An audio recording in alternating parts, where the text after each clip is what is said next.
Okay, welcome everyone to this first session of your student career.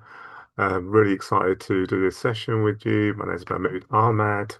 I'm a therapist and a tutor here at the university, and really want to start with perhaps safety. And we come into the therapy session, we come into the student training experience, first of all, to contract the space. In other words, what are the things that we all need to feel safe in the training?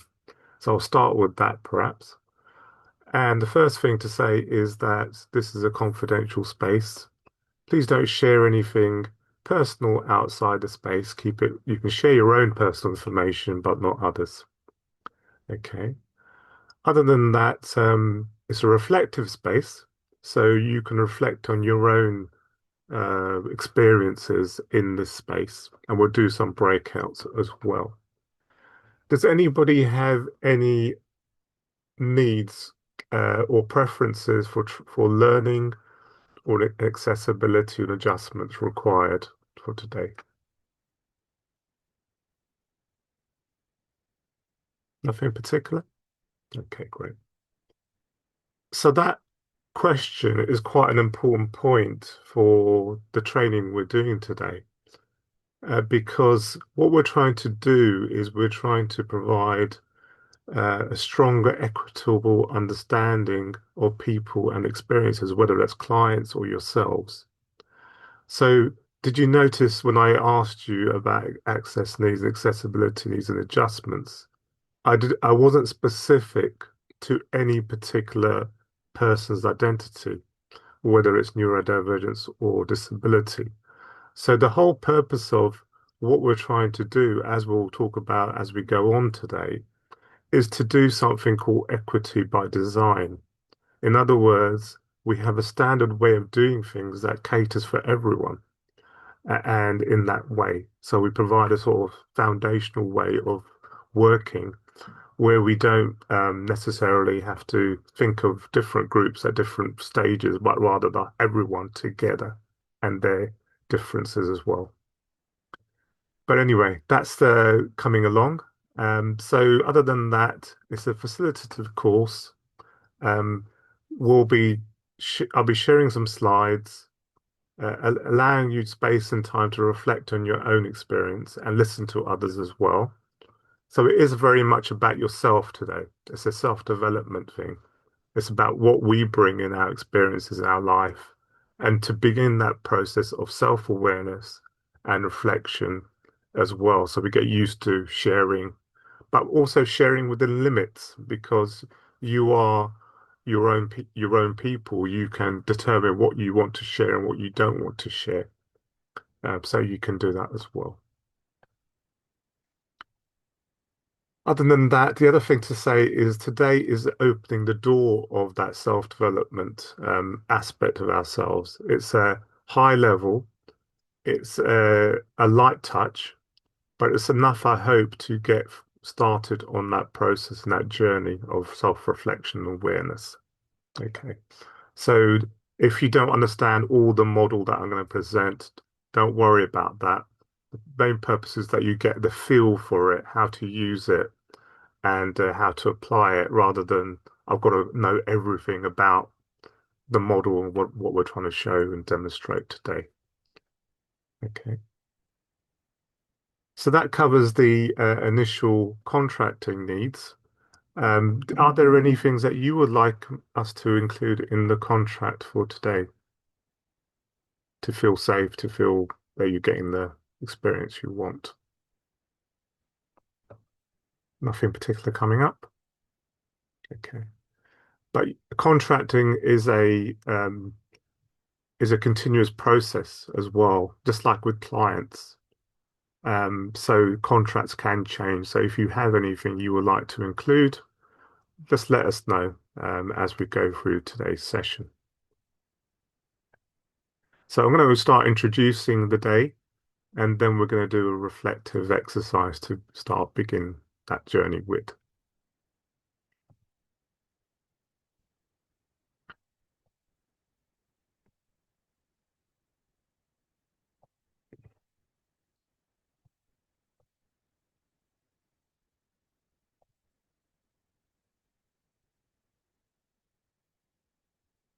Okay, so welcome to the whole experience self-development day or session. So for today, the learning outcome is to embed a whole experience model within yourself to enable a deeper understanding of yourself. And by understanding yourself better, you'll be able to apply that and use it and understand other people better as well, whether it's your fellow trainees, clients, and so on. So the objective today is to be able to describe why the model is vital for creating a stronger equity by design learning and practice, gain an experiential understanding of the model by doing the reflection exercises, understand how the model can be applied throughout your training course, be able to access the training resources and support as well that accompany the model as well.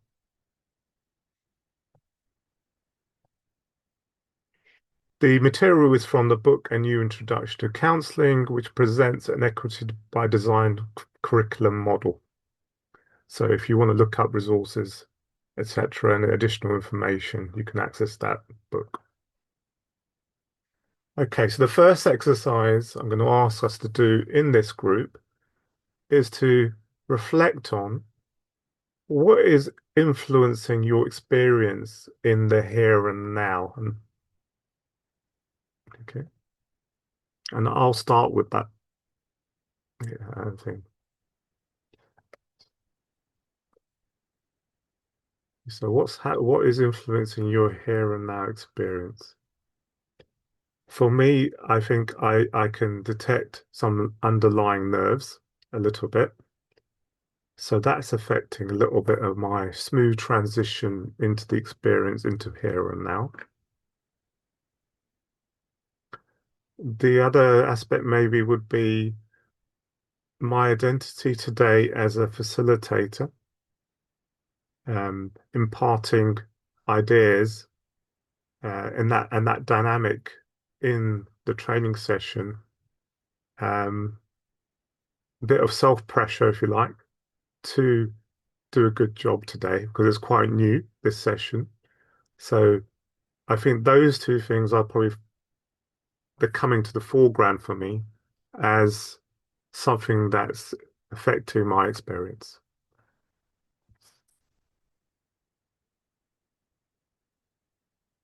Anyone else want to share something? Anything that comes up?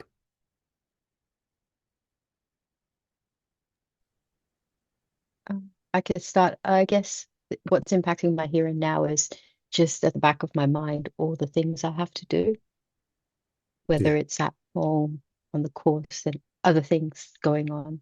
Yeah. yeah. Thanks for sharing that. That's all the experiences outside of, including this, that going on for you. Okay. Anyone else?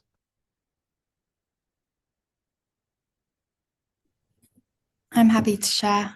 Um, Same as Elsa, really thinking about like deadlines that are looming, and also just quite preoccupied with. I booked a room for this morning, and I got in, and the lighting is quite like harsh, and Mm, just quite preoccupied with that, and also then thinking about later today.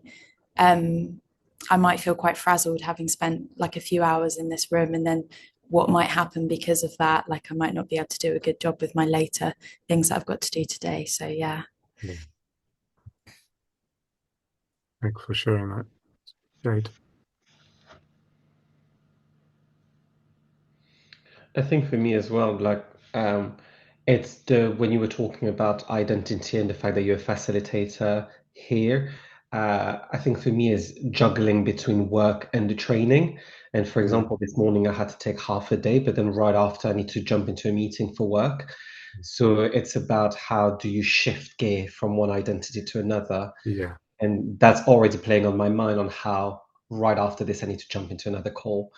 yeah. Uh, yeah, So you're role shifting and yeah, that going between the things. Okay. yeah. Thank you for that, Tess.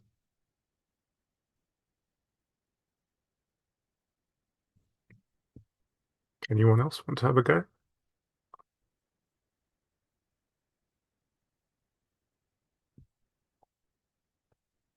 Okay. Right. Okay. So the reason I'm asking that question is that what you've outlined in those short reflections, we've all outlined something together, is that these are aspects of your context in the here and now. Okay. So taking Matthias, you talked about your identity and your role, having to switch the roles. And that's part of the context that's affecting your experiences as well. Jade, you mentioned about sensory experiences, the lighting, as well as the work and what's happening next as well. Yeah. And also as well, reflecting on that, those aspects of student being here, what next, all the stuff that you have to do and so on. And I think another reflection, I think, from Solomon, I think I've got here, is this is new for me, not being able to fully plan due to work commitments. So again, there's a sort of role, lots of work, uh, and the fact that this is your you're coming in fresh with this. What does this mean for me as well? Okay. So all these experiences are impacting you. These contexts are impacting you in the experience.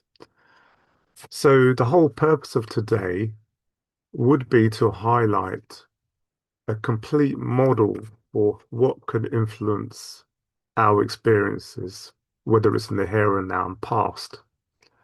So I don't know if you've already got it in front of you, but I sent out a picture of the model, a reference card. So that's the basis of what we'll be exploring today. And I'll explain why that's important. And if I just even look at the front of the model, which I'll highlight in the presentation today, it talks about identity as being part of the context of someone's experience. It talks about embodiment being part of someone's experience. Why is embodiment relevant? Because you talked about capacity and the mind. So your bodied influences are influencing your experience. Jade, you mentioned about sensory experience. That's part of your embodiment. Okay. Uh, Being new into the experience or what to expect, that's part of the context of coming into a new training course. So therefore, what I'm trying to say here is that this model is a complete model, as we'll go through today, as far as I know today, of factors that influence our lives and our experiences in the totality of the model. So hopefully that starts giving you a flavor for what the today is about. For myself, I talked about the nerves and the identity as a facilitator. How does that influence the experience I'm having? Because there's a little bit of self-pressure to do a good job with people coming in here as well. So that sets us up for that initial understanding of how, if these contexts are missing, we might miss something in ourselves, parts of ourselves, or we might miss something within our relationships with clients and your friends and families as well. Okay. So what I'll do now is I'll continue on and bring in a bit of more practical understanding through the slides. Any questions so far? Anything coming up? Nothing so far.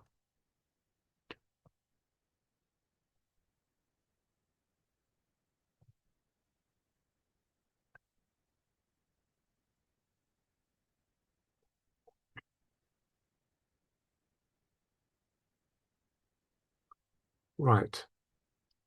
So when we usually think about our experience, we might have this model in mind in our mindset. We might think about ourselves. We might think about what I'm feeling inside, which is great, and our relationships with others. Okay. And that's great. That's a great starting point. And the T means time over time. We might think about our childhood, might think about the future, whatever it is, and our experiences, our adversities and stresses, and so on. So this model is something that you'll see in diagrams, in the way we talk about humans' experience a lot. You'll see this in theories and books, and the way we talk about ourselves can be based more on this model. Okay.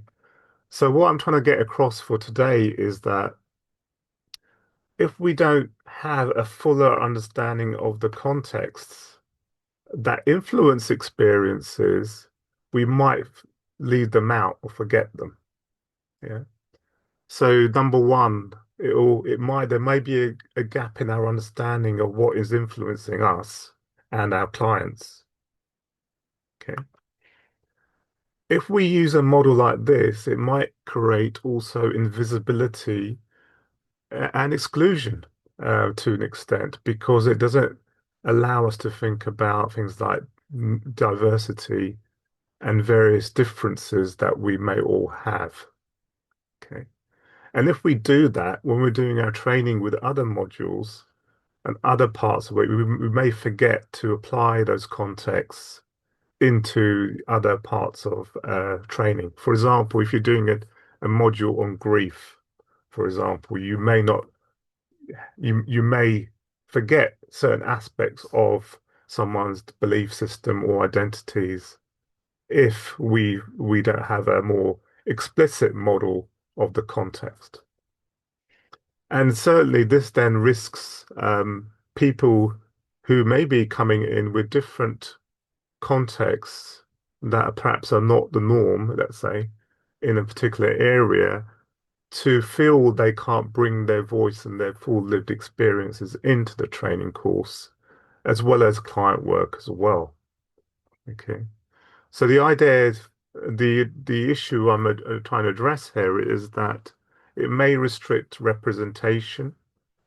It may restrict knowledge that's communicated or shared within groups, lived experiences, and so on. It may inhibit what we're empathic towards.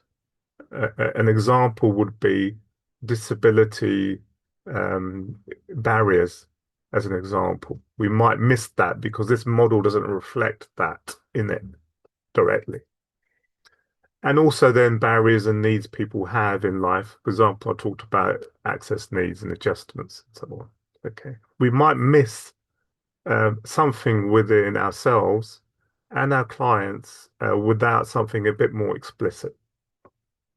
Okay.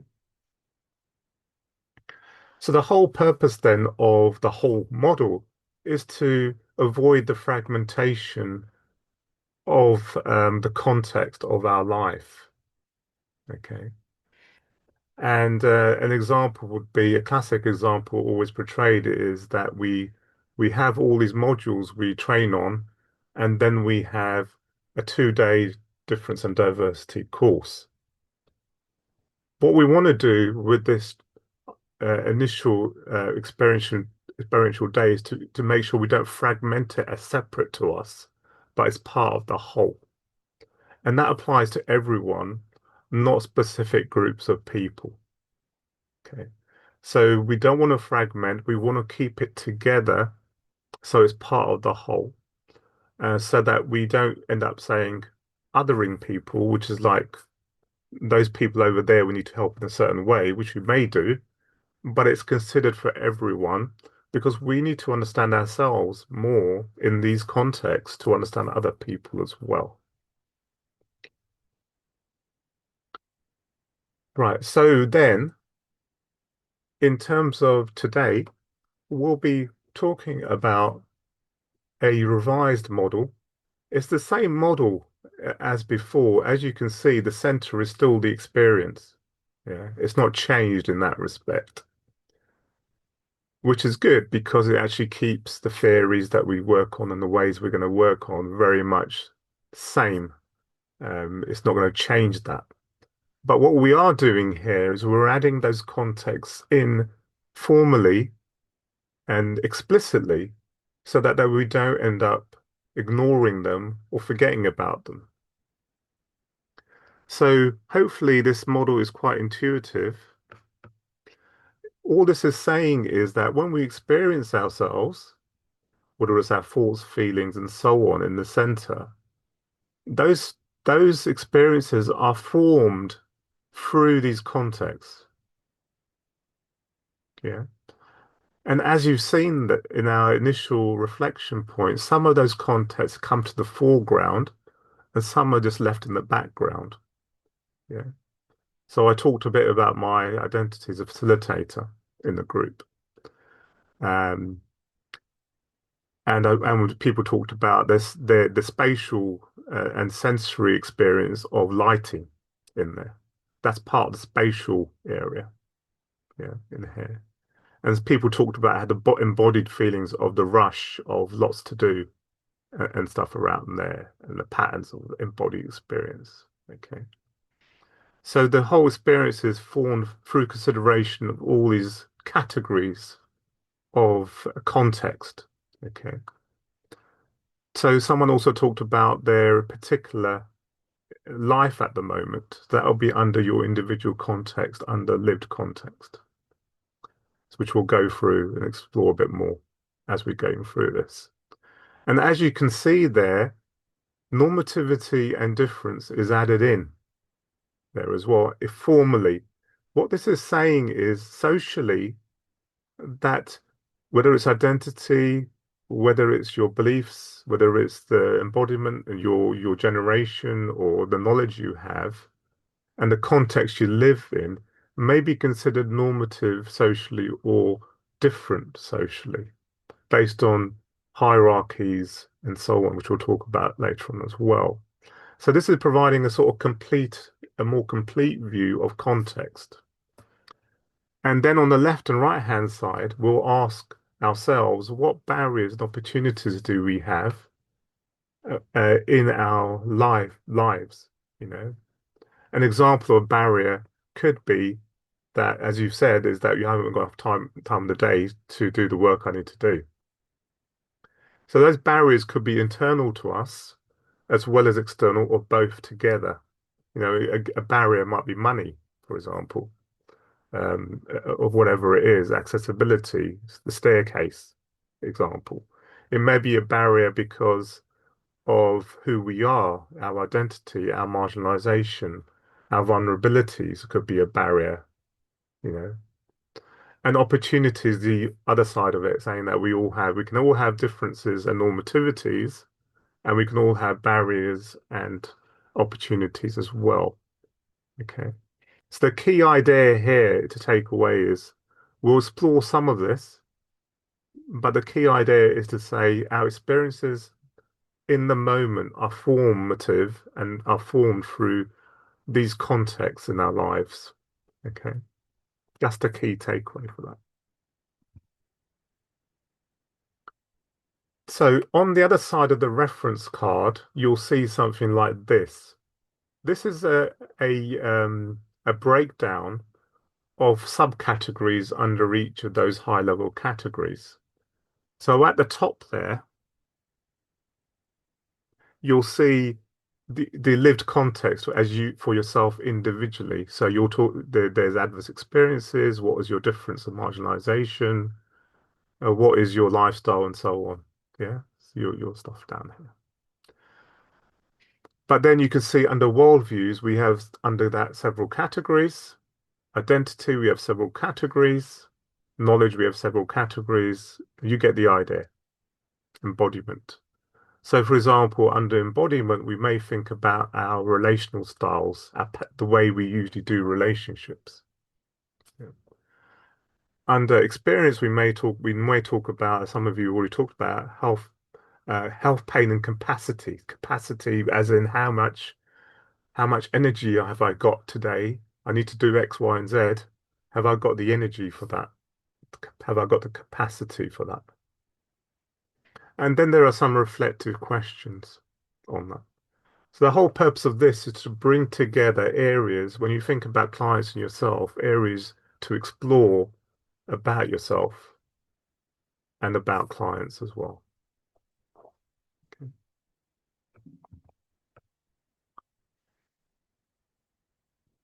Okay, so this is another diagram. You haven't got it in front of you, but it's the same level 2 diagram of worldviews, identity. It's the same diagram, but just breaking it out as a wheel. A key thing to understand here is that these are all formative of everyone. They're not different for different people. They may have different explorations within them, you know, different roles, for example, but they are uniform for everybody. They're applicable to everyone. That's a key factor. Okay. So we'll do a breakout now. And if we can just use the breakout initially for 10, 15 minutes, just so that you can discuss and clarify your understanding of that model, that the whole experience and model, just so that you can understand, is there any confusion, anything that you need explaining a bit more in that?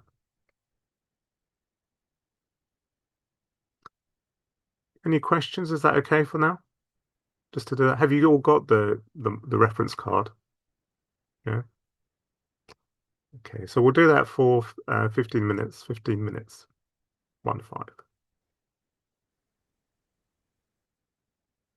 Everyone, welcome back. How was that then? For sure. It's really good. Yeah. Does the model make sense, kind of? Okay. Any particular questions come out of it, like something you don't understand or not clear? Anything particular? Have I done a great job already? I think what came up for us in the group more than questions, it was the finally putting words on feelings and Yes. experiences and having that sense of awareness. And I think I really like what you said about as a therapist, we need to know ourselves to be able to understand our client Yeah. and to finally have an aware model to be able to kind of name our experiences Yeah. very powerful. Yeah. Perfect. Yeah, exactly. For example, if it talks about attention, um, an organization on in the categories. If we don't understand our own executive function, the way our brain works, we got to then compare and contrast with someone else, maybe very different to the way our brain works and our executive function works. Mm. An example of that would be someone who is appearing late in sessions. Yeah, and we may think that that's someone's being avoidant, let's say, or something, some term like that. But actually, it's the way their mind works. The way their mind is functioning isn't working that same way that you expect. Yeah. So yeah, exactly. I think that's a great reflection, is to say we've got to know ourselves first in all those aspects. That's why I talked about adjustments and accessibility. You've got to know yourself in those. Then you can compare and contrast with other people and other groups. Thank you for that. Anyone else?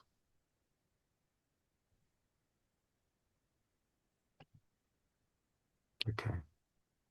So we just introduce the second breakout.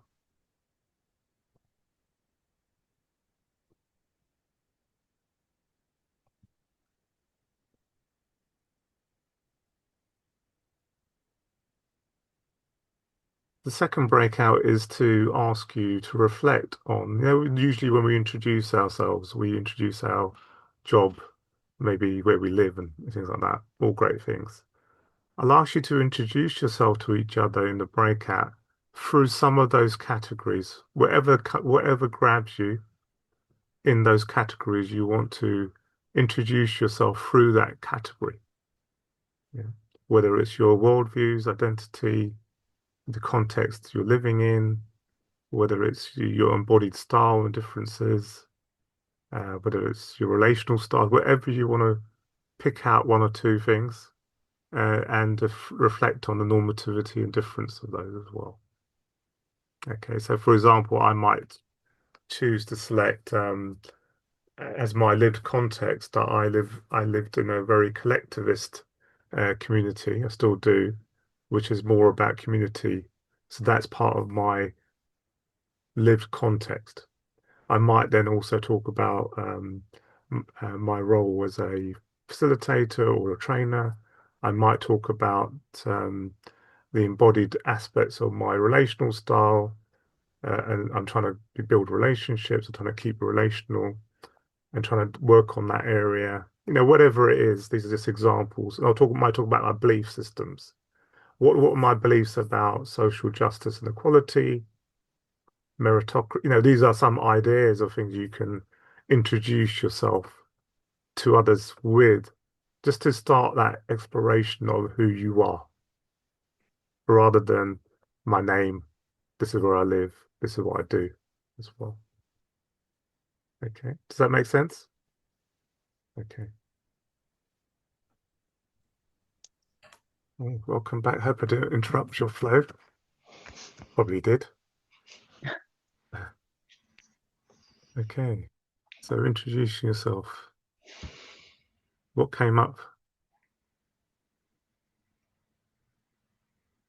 Anything? I think what came up for us is to begin with was the complexity of it. It's almost like obviously we have limited amount of time. It's about picking and choosing what is important and what to share. Yeah. And I think that's the hardest part, I would say, Yeah. to even though I know myself, it's like what do I want to share and Yes. what, yeah. Yeah. Mm. There's a lot, isn't there, on that? Yeah. Because you could pick just one, or you might go, I want to pick so many, Mm. and so on, isn't it? Yes, And I think exactly. that is an important point, is that if we are working with clients or in relationships, some things may be in the foreground and the background. So you might look at that and go, yeah, maybe there's something about Mm. past relationship styles and stuff like that we want to explore. Maybe ask an open-ended question about that. Or we might ask about individual Mm. factors, individual stresses or resources we might ask about. So there's a lot Mm. there, absolutely. Um, thanks for that. There Anyone was, else? I think there was confusion as to what the knowledge section is about. Ah, okay, yes. Yes. Yeah, I still don't get it, to be honest. Yeah, that's understandable. So the knowledge section is a bit hard because we don't usually talk about that in that sense. But knowledge is effectively what we have understanding of, what knowledge we use to for our truth, effectively, you know. So for example, knowledge of religious knowledge, for example. Yeah, we may base that as the knowledge for our worldviews, for example. Yeah. We may base obviously our studies and theory around, because actually the assumptions you're making as a therapist are about certain knowledge that you've gained, processed, and are developing and using in in therapy. Another one would be how you understand relational connections and emotional education. How do we, what's good practice for adult communication, for example? You know, taking turns listening, staying in an adult way into the conversation, and so on. Another example, which is very important here, is the knowledge by experience. You have many experiences in your life, maybe at school, maybe you have certain skills. These are experiences that you have. Another important one is your identity experiences, your gender, race, and class, neurotype. These is knowledge that you have by experience. Yeah. You may not always think about it. Okay, I'm a man and therefore I've got experience. That's true, isn't it? Unless you're male inclusively, you don't know what it's like to be male and vice versa. or transgender or whatever it is because you don't have that knowledge of that. So that's an important aspect of this, that we're not empty vessels. We have a knowledge. Even things like walking is a knowledge, it's embodied knowledge. We have knowledge that we bring into the conversation, into dialogue, into what we think is the truth, subjective truth about what is true. We may decide on politics and stuff. Or for example, where do we get our knowledge from? And another example of that is that's coming. It's quite topical at the moment. Is manosphere. If we are immersed in the knowledge of that community, we're bringing that knowledge into as a background knowledge for the way we are as a human being, perhaps in the world. We may have processed that. So do you see how even family knowledge, group knowledge, community knowledge, this is the basis by which we try and gain our truth. Another one comes to mind is conspiracy type of theories as well. So I'm not saying necessarily that's always bad to think about theories, but there is some basis for why we believe what we do believe as well. Even think about school, your histories, that your history lessons you're taught. These are all, the experience that we have moment to moment is based on the knowledge. Even things like language and talking, communicating is based on that knowledge.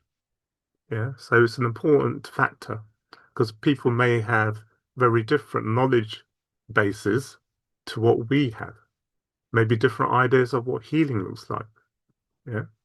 So I appreciate the question because it's not something that's normally talked about enough. So that's why it's on here to complete the picture. Our experience is formed through the knowledge we have as well. Thanks for the question. Can I give an example of that? Yeah.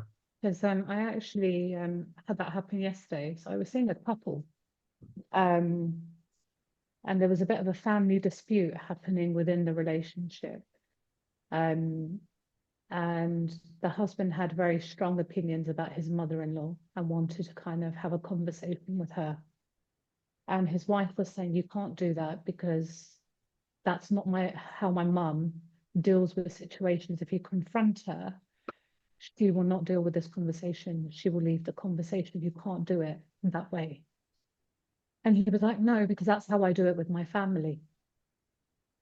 And in reality, what I said, in somewhat what my mother is saying to you guys in lots of ways, is that actually he doesn't have the knowledge of growing up with his mother-in-law. He doesn't have that insight. His wife does, because she's lived with her. He has that lived experience. So just because it works within his family, it doesn't work in their family system. So it just reminded me as you were talking about that, Yeah. that kind of knowledge, no matter how professional you are, what therapist you would be, the client, or even yourselves in your own system, have your own personal knowledge in certain areas. Like when you are a client in front of your therapist, you know your family dynamics, you know yourself to a point, and you know about your relationships. Yeah. Yeah, that's a great example of that. Actually, especially if you're working from a humanistic perspective, that you see the client as the expert. So expert in their knowledge, in their lived experience. That's a kind of knowledge. Thank you. Anyone else? Any focus areas that came up? Um, I think what came up for us in the group, from my perspective, was he forced you to like think deeply about who you are. Yeah.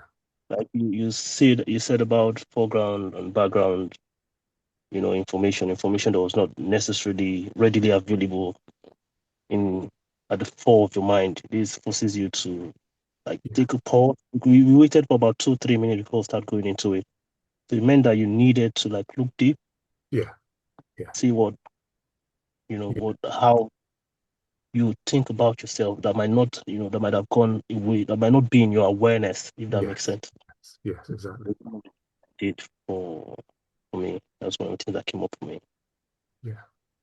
Was there any particular areas you wanted to explore, or maybe later on that came up I for you? definitely, I'd like to get again because I'd like to get the PDF for the model so I can Yeah, look that's at fine. it. No, I I was just missed it. wondering if there's, yeah, yeah, exactly. That's the perfect thing, isn't it? It's like if we forget this, we are then doing a disservice to the client because then we need to contrast our knowledge with the client's knowledge and what that and that humility idea of actually I'm not the expert, someone else is the expert. This is really gives us that frame of reference.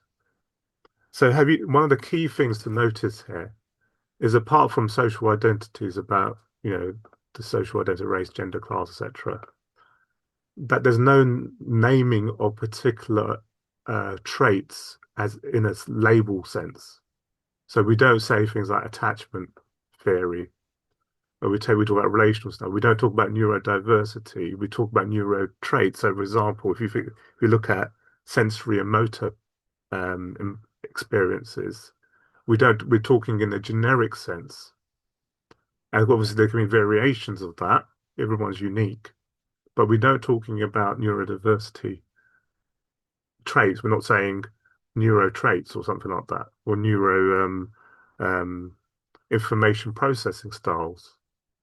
We're not talking about dyslexia, for example, but a lot of the categories come from analysis of what it means to be human and how we understand those categories. Yeah. Same with the communication styles. Yeah. So you can reflect on what is your communication styles. How does that compare to my colleagues, my clients? Rather than the client is different. It's always about the other client being different. It's about how we are holding all differences as well. Yeah. Anything else? I noticed that when I introduced myself, and I was struggling a little bit to think of which ones to introduce, but I Yeah. only used the categories in the identity Yeah. box. Yeah. And I was wondering, in your view, are they all kind of equally, all the boxes, are they kind of equally formative of how we experience things, or are there Yeah. differences? That's a good question, isn't it? That's actually a deep, reflective question because actually you could say your DNA is your formative experience of Mhm. yourself, couldn't you? So is that the most important thing to focus on? Do you see what I'm saying? So it's Yeah, like quite hard, isn't it? But your yeah. question is quite hard. I'm glad you asked it. I don't think there's an answer I can give other than what you think. You're the expert. Mm, What do you think is most important for you in either in the moment or in terms of what you're trying to explore in your So life? can I ask you a Yeah, question? go ahead. Yeah. Um, was there more comfort in that kind of identity section for you? Do you feel? I think I've answered that. We have to do it in our training in like every essay. So I think I've answered that, and I had Yeah. a ready-made answer. I Yeah. know which labels apply to me. Yeah. But I think probably. So Yes. in reality, if you really think about that model, when it comes to group work and within your group, most people will do what feels comfortable. Mm, And this is a new group today. To actually do something kind of left field would not feel comfortable because you don't know all of us. mm, So in lots of ways, the feeling would be about safety, and that's okay. That's a mm, very natural response, right? And so you might go, oh, I've just stuck to one. But actually, there's a reason. mm, And the more work you do, most likely you might spread out, but you Mm, might not. And that's okay too, because whenever I do that kind of introduction, it depends on the group, it depends on how I'm feeling that day. If it's a good day, I might be more open. If it's not a great day, I might be less willing to share. But the whole point is that we're aware of why we're doing it. And mm, that's why I just wanted to check, because if you notice how me and Emma introduced ourselves at the beginning, if we just introduce ourselves as therapists and how long we've been doing it, there's still a wall, there's a distance, right? But actually, if we had introduced ourselves, if I had said to you, well, I'm a South Asian female, I originally come from South London, and gave a bit more insight, I wonder how close we would have felt, right? But that also is something that's a risk, because we don't know who you are, you don't know who we are yet. But as time goes on, we bond, hopefully, right? Yeah. So most people will go with what's comfortable. That helps. Thank you. Yeah. And I guess like if I had looked at some of the other categories, I might have then noticed as well that maybe I wasn't feeling completely comfortable to share from the other categories, and that could have been part of it as well. But yeah, Yeah. Yeah. thank you. Matthias? And also one thing about that I find interesting about talking about who we are is often who we are is in relation to the environment we're in.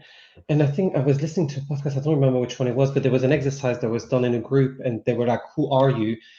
And it was a group of women, and some women would say, when I look in the mirror in the morning, I see a woman, but other female was saying, I see a black woman or I see an Asian woman, because in their context, they couldn't help but see their race because this environment was constantly reflecting their race to themselves. Yes. Same if you are not disabled, you might not feel the need to voice it, but if you are disabled because you're considered as a minority, you're more likely to talk about it, maybe. And I think often identity, as we say, shift based on the environment we're in. Yeah. Yeah. Yes. And the values we have about, you know, do we do we see do we see those things? Do we see color? Do we see the body in that way? Exactly. Do we ignore that? Yeah. Thanks for that. But I Anyone think it's else? always important to hold on to that feeling and Yeah. how you're feeling inside. Because I know people will always try to push, but you have to also feel ready with what you're sharing. Yeah. Right? So it's a rich table in terms of I hope it is 99% complete. It is still high level enough for any exploration. So, for example, you could take political beliefs and ideological beliefs. What are your political beliefs? What are your ideals, morals, values that you hold are important to you? You know, you talked about, Matthias, about couples and cross-cultural things. These are comparative differences between couples or similarities as well in that. One interesting one I pick up about is threat and survival. What happens to you when you're threatened in some way? Whether in relationships, whether it's physically, whether it's emotionally, what is your style? That's an important thing to self-awareness. Is my general style of shutting down and surviving, flop type things, or is it to be reactive? And that can be useful to compare with other people and explore that in journaling and things like that through your lived experiences. So there's lots of different ways. There's got intergenerational stuff here. It's got institutional stuff. It's got cultural stuff. It's got personal context, your family, your communities, whatever it is, and so on. So the difficult ones, I think, are for most people knowledge, the personal cultural context and social context of culture. Those ones are a bit more difficult because it's not something we usually examine. We take it as neutral that we got knowledge and people have knowledge and I've got knowledge. So it's like just watch out for that because even in families, there's a culture of normativity and difference and expectations and values. So we may not ever think about it because we're swimming in it. The idea we're swimming in the sea, so we don't realize we're swimming in the sea, and other people are swimming in different seas. They're not swimming in the same sea we're swimming in, or someone from a different nationality context may talk about marginalization in that context versus a British context. So do you see how it really positions ideas and values where they come from. Elsa?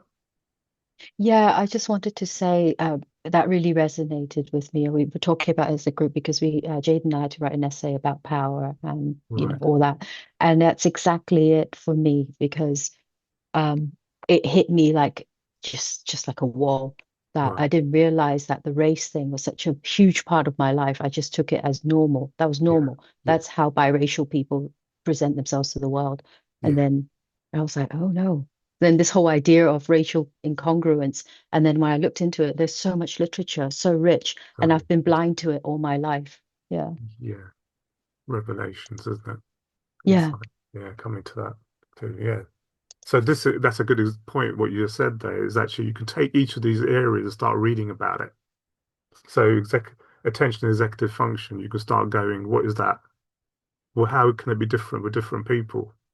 Then you have a background knowledge of, oh, yeah, non-pathologizing, more difference-based and acceptance of that rather than, that's a bit weird or that's wrong or whatever, those sort of unconscious messages we internalize with that. Okay. Anyone else? Okay, so let's have a 5-minute break. Thanks very much so far. You're welcome back. So that's the whole experiencing model. Any questions or any reflections before we carry on? I think there is a lot for me to absorb. I mean, afterwards, I think, because I Yeah, think every bullet point is very much loaded with lots yes, to explore. yes, absolutely. It's a lot. Even, for me, even though I came up with the categories, there's a lot. I haven't been through all those categories myself yet properly, like a journaling and reflection and going through, you know, how does my mind work? How does my survival instinct work? How does my identity work? All these things. It's an That's infinite really exploration. helpful. Thank Sorry? you. Yeah. Yeah, that's really helpful. I should do that. This should be my mind map and start journaling Shine through the journal. Yeah, categories. exactly. That's one way of doing it. You can either do it by here's my experience and then journaling the categories around it, or just journal the categories. And then you go, how did that affect my other experiences? The way my mind works, for example. Yeah. Anyone else?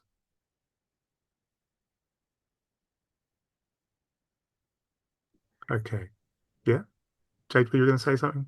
Yeah. I was just gonna, it's related actually. I was gonna ask how we work with this, whether it's something that we journal about. Because I was thinking about how things change as well. And would it be something to then revisit? Yeah, I Yeah. guess that was it really. Yeah, I think that sounds really sensible, doesn't it? Because our insights about ourselves change over time, don't Mm, they? Iterate. That's an interesting one, isn't it? Because sometimes you do probably get clients that are concerned of reiterating and re-going over things, and so that's a part of that process, isn't it? mm. Yeah. Is that okay? Thank you. Yeah. Yeah. Anyone else?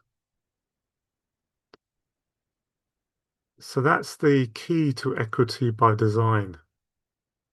If we don't start with that model, we can't do equity by design because the building falls over very quickly because we leave things out. We don't include them in our training, in our case studies, and our essays. So especially around difference and cultures and all these different categories, which could be really important that we haven't really thought about in supervision and so on. So that's really the key. Yeah.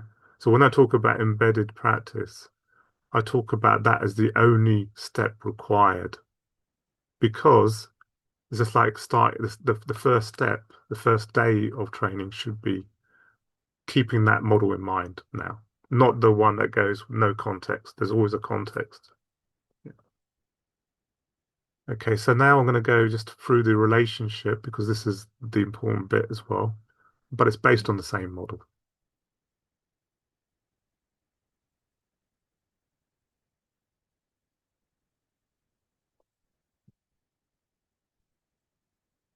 So here is the model that we currently use for the relationship, just like we use the self model as a sort of universal human being, which is great in itself, isn't show up the context in the relationship.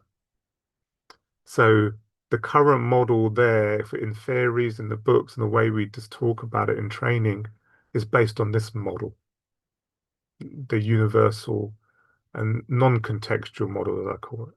And then we may talk about personal dynamics in them.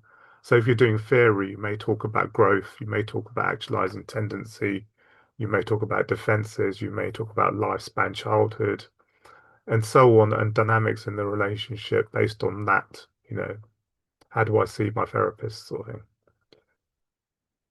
Okay, so the issue with that is it doesn't explicitly consider the context I've talked about, because then we might miss the context in the relationships. And therefore, there's a limited explicit mentioning of context as affecting the relationship as well. A classic example would be identity, that when we're forgetting the difference between gender, race, class, and other stuff. It can risk exclusionary practices with clients because we, again, may forget that. Another important factor people don't realize is that if we are empathic at the individual level, it may not be adequate enough for particular people in particular points in time because they want to be understood within their context, not just about a universal human experience. So disability was mentioned. Want to understand not just about I empathize with your experiences, but I actually have an empathy for language discrimination, the experiences of disabled people in society. I have that background knowledge for that. So having a more contextual empathy about mind-body differences is a big part of that. Individual ignoring that context may not be adequate for empathy and actually neglectful and harmful because it's invisible to us. It's a blind spot or a blinkered area, I would say. So therefore, when we talk about relationships, you guessed it, we just do this. So when we think about relationships, we just make sure that we are thinking about all of this as part of the relational scope of the relationship. So you could even you could talk still about the inner experience of the relationship here, the personal level, maybe your attachment styles, depending on the theory you're trying to follow, but actually it's formed within the context. But the additional things we can do here, like in supervision or our case studies or self-reflection, is to think about the embodied to embodied relationship. What does it feel like to be with a person in the body? Do I feel withdrawn? Do I feel nervous? Do I feel attracted? Yeah. So this is a kind of embodied to embodied experience. Knowledge to knowledge, we've already talked about what knowledge I have, what knowledge you don't have. Are we talking different knowledges? Someone with a religious client, for example, we may be more secular. There's a deficit there. What is that experience of having someone who has a different knowledge base from the client's perspective as well as the therapist's perspective? Then do you see how that goes on? So worldview to worldview could be about political viewpoints. As an example, family values as an example, parenting styles as an example. Identity is the easy one, race to race, gender to gender, class to class, intersectionality, and sexuality, and so on. Then the context to context, which would be about the culture within the context, within that family cultures, with a difference in that experience. Time is an interesting one, intergenerational experience, aged experience. What generation are you, Gen Z? With if you're talking to your parents, for example, you're talking across time because of the enculturation in a particular time period. Context could also include the country you live in or the neighborhood you live in. So do you see how if we formally introduce the context into the relationship, there's more likelihood we'll focus that in our self-development. We're focusing on our understanding of ourselves and relationships, and then we'll be less likely to exclude important aspects of clients in the work that we do, because it also includes EDI. So when you talk about barriers and accessibility in that first diagram, although it's not in this diagram, that is actually embedding EDI from day one. Because now you'll be thinking, oh yeah, barriers, access needs, accessibility. So that will be already embedded into your understanding from day one. So this is a more added layers to the diagram. Again, it may be overwhelming if you've not seen it before. And I'm not expecting you to understand it today. It's just to take it away as an introduction. So here we will talk to later on today about power dynamics. Similarity and differences can be part of the dynamic in terms of this relationship. And the way we communicate, and way are we communicating in a way that we understand each other? How do I know that? I don't actually 100% know that. I'm guessing by the nods sometimes and the questions you've asked that you are understanding me. But there are things you may not understand, or we may be out of sync with, that I mean one thing and you mean something else. So communication styles is something that isn't always thought about as a important part of the relationship dynamics. You know, working class coded language, English as a second language. Different cultures have different styles of communicating and different meanings of communicating. So we've got to be sometimes very clear on how we communicate and using the client's language. The other aspect of this is the spatial environment in the space of therapy, whether we're outdoors, in the therapy room, online, that can influence the experience of the relationship as well as the organizational, cultural context of helping itself. So when you're thinking about policies, contracting, organizations you work with, there are certain influences outside that come inside the therapy room, but also for the client as well. There'd be other things outside that are going on in their relationships.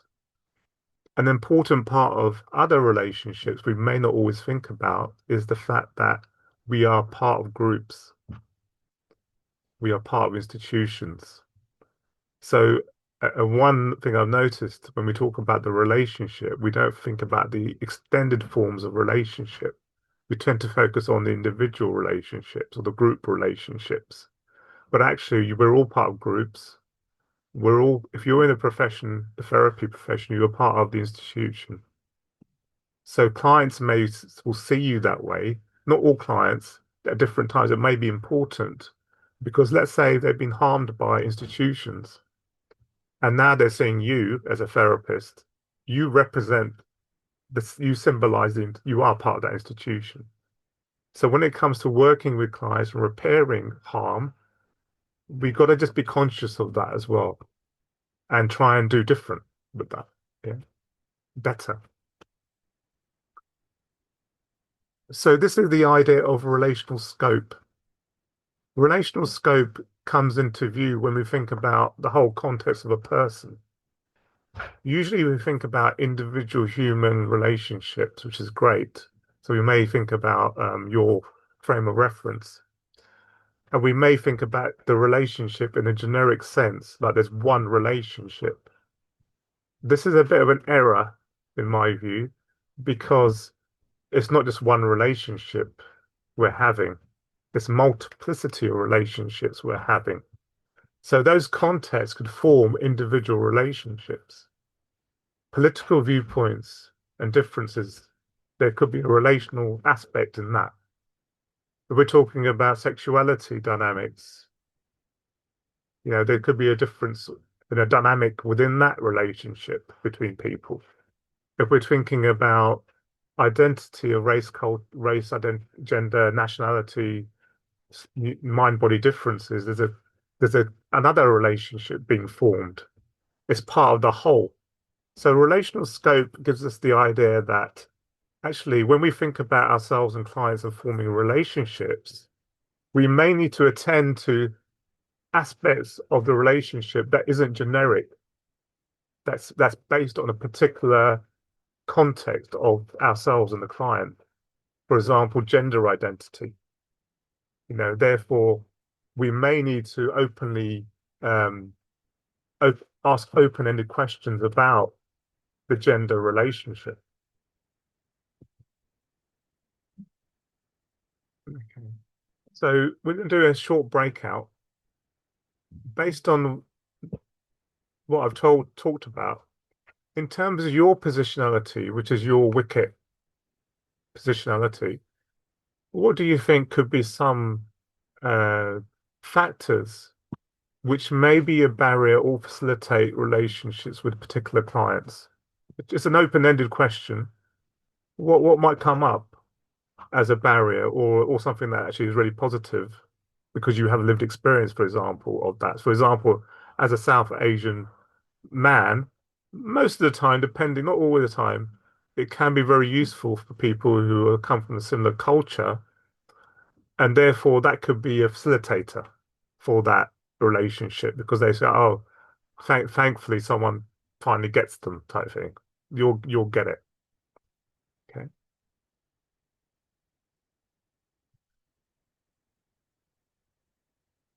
Okay. So before the breakout, is there any questions on what I've talked about? Does it make sense, kind of? Yeah. Oh, great. Good nods. Right. That's Okay. Breakout. Find the button.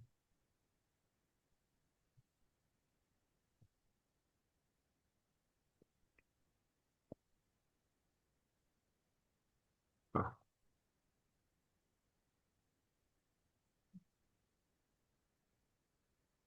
so breakouts. What are the barriers and things that you might happen in relationships? But also use your own lived experience as well. Even if you're not a therapist, there could be barriers that you've seen in your real life in forming relationships. So you're back. How was that? What came up?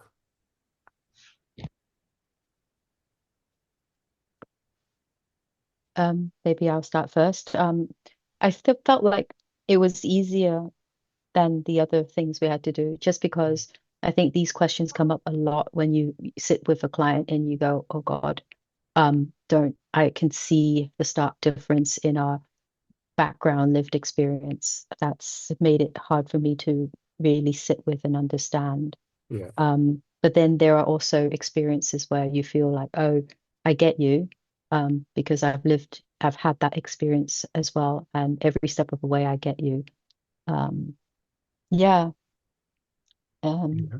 Yeah. Yeah.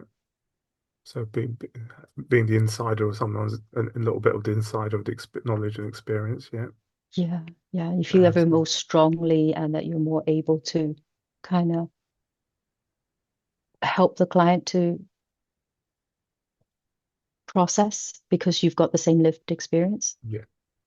But in other aspects where for example, the economic background that's so different, and the how they've been a lot more deprived from my own experience. So it's like something Yeah. I feel like I can empathize, but I don't have that lived experience. Yeah. Yeah. Exactly. So even just reflecting about a client or any relation, saying what are our what are some commonalities, what are some differences, similarities and differences is a great starting point, isn't it, for that reflection, supervision, whatever it is. Yeah. Mm. Another one that comes to mind is the male experience. You know, will will someone will someone feel comfortable with that or not? It's a very widely varied one. Yeah. And if that creates a barrier, because the archetype of helping still a lot of times is female inclusive therapists. That's just an example. It may Yeah, or may not. Yeah. I I've had I have been having a male therapist, and there were times that things came up where I just thought, God, you try to be a man about this, try to give me solutions and tell me what to do. And I kind of like Ah, resented it. all right. So that was yeah, and that is quite cultural as well, isn't it? The sound like that was very jarring. So so that also then tells me about something about myself and whether I might repeat that sort of experience for others as well. It's a repetition experience, isn't it? Yeah. Thank you. Anyone else had any ideas?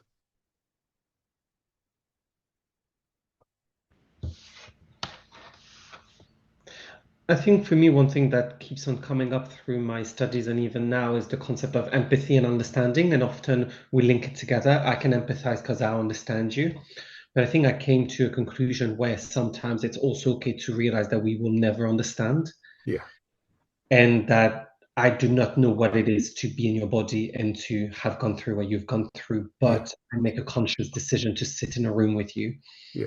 and to listen to your story. And in itself, there is a healing there. Yeah, I think Yeah. for me that's what comes up. That makes sense. Mm. And actually, another part of that is over-identification as well. So we may be similar, and then we over-identify. You've had this experience, I've had this experience, we're male, so we over-identify with that.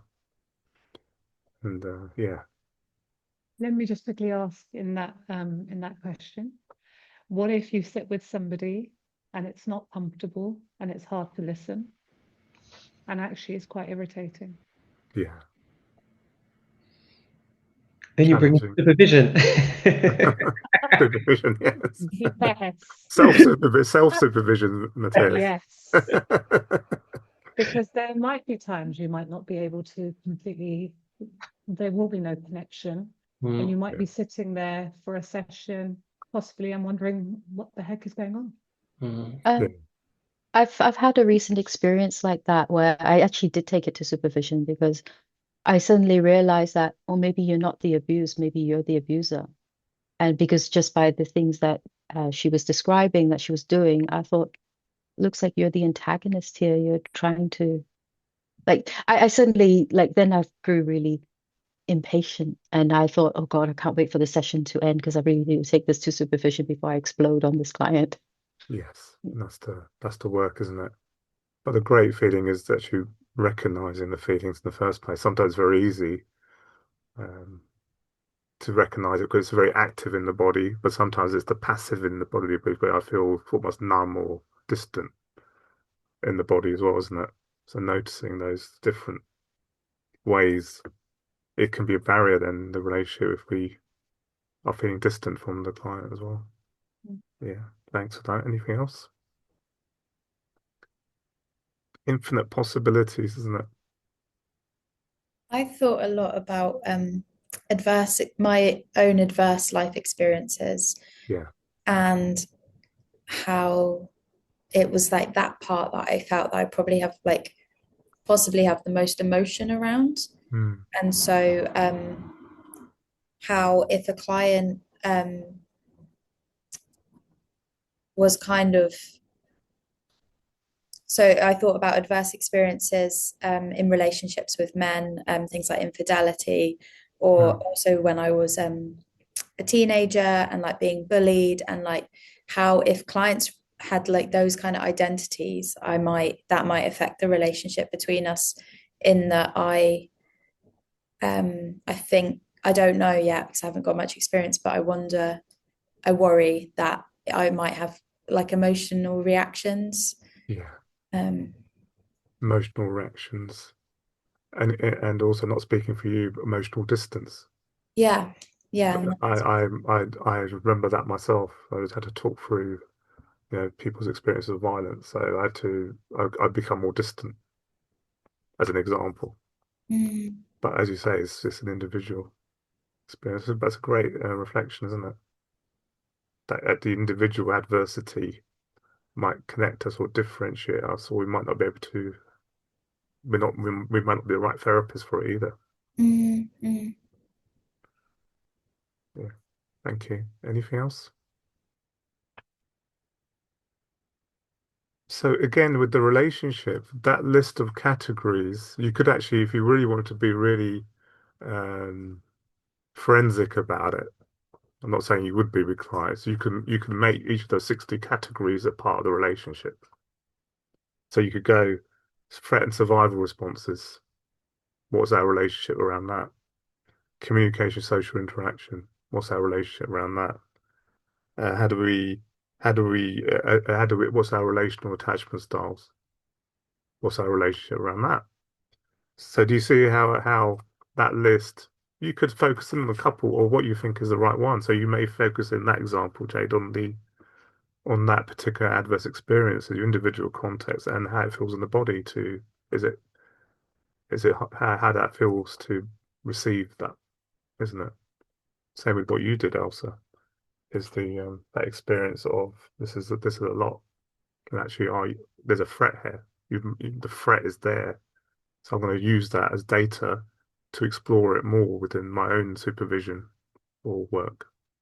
Yeah, but that's the key takeaway I think from that is that each of those could be a relational part. I know we tend to think about the relationship as one thing, but what's the area of the relationship we're attending to? It doesn't mean that we agree on everything, we accept as far as we can, but there may be political views expressed that we don't agree with, or the client asks you, what is your view on a particular point?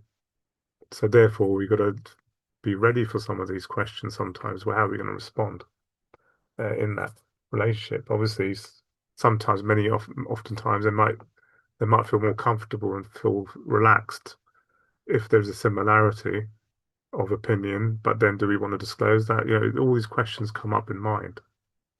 But I think a key thing for me coming back to my own therapy was that I asked a therapist what their religious beliefs were, and she refused to answer, which is, I guess, understandable if she doesn't want to answer. But she never responded to say, why is that important to you? Isn't it? That's the bit missing is because how does that feel just to be received with a no without anyone attending relationally to that part of you that just felt I must be asking if it's important. So there's a sort of that part of the relationship becomes a barrier, and it did become a barrier, which was I didn't want to stay anymore. Okay. Anything else? Okay, that's good. Thank you for all those reflections. So I'm just going to go into the next bit, and which is more about. I thought we covered it already a little bit because it's about how do we use the model in practice. How do we, what, I think it's a creative process as well. I think you can try and think about different ways you can use the model. Yeah.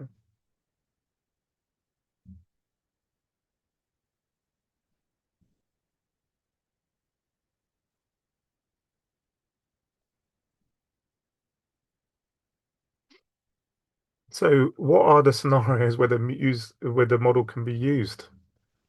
Um, so I think there's a many ways you can think about it. One is to make sure we continually reference back to the WICKET model. Remember the words WICKET bond, WICKET as a way of just going, oh, I remember this as well. Um, so continually having that as a reference point in your module. So as you do your training, you go, what about if we're talking about grief? What about if someone's got this worldview? What if the culture is different? What if modesty is very highly valued in the culture? Yeah. So for a learning perspective, spin the wheel. The idea of just take one category and just explore it in a peer group or something like that, and understand each other's differences. You can use it in essays and case studies to diversify your what if scenarios and what if the client's got this political view? What if the client turns up late all the time? What if their parenting styles are very different? What if my trauma is reenacted in the therapy room? These sort of scenarios it can help you diversify your scenarios and thinking and the skills around it. Other aspect is in relationships, which I'll talk briefly about now later on today, is to think about how those dynamics play out in your pairs. in group, out group dynamics, and who's included, who's excluded, who's represented, who's not. An interesting one is actually if you look at that diagram there, and if you think about your representation within your peer group, who's missing in your cohort? You know, do you have black, disabled, neurodivergent people from working class background in the cohort? So it's an interesting reflection because therapy profession is accused of being a middle class normative profession. So we think about just because we are more falling into the normative categories doesn't mean the whole population it's supposed to be serving falls into that category. And that can obviously cause exclusion by neglect, if that makes sense. Own therapy, you can focus on an aspect of that in your own therapy that's coming up. You know, you mentioned a few things already today about adverse experiences, as an example. Supervision, of course. You know, you can look at that diagram and say, just sort of say, what things do I feel are important to bring up in supervision today? Research, positionality. You know, if you're doing research, you are bringing your WICKET positionality into the research. So you can identify from here which positions you will have from a worldview, from identity and background perspective, your mind-body style. You know, these are all things. We tend to think of identities as the positionality, but actually, if you really thought about it, the WICKET model is a wider scope of your positionality. And of course, then client work. Some people have suggested, and there is a creative tool out there that I can show you or share it in the slides, where some people have suggested using it with clients. I haven't created anything specifically with clients yet, but I think some people have suggested it would be useful because we are clients as well, to have that as a way of what areas are your strengths, what areas are causing problems for you, you think. So the rest of it falls on that. Here's an example. Here is the positionality bit, the whole WICKET model. Here is the idea, is that how do we enrich existing knowledge and practices without considering the context? So what we do in fact, and that's what the book is about, the book takes the model and then applies it to the commonly understood knowledge that we have within the ground of therapy. So when we come to think about self-care, we think about, oh, what happens if the client hasn't got time for self-care? What if they're overworked? Some of you already mentioned today you feel a bit overworked anyway.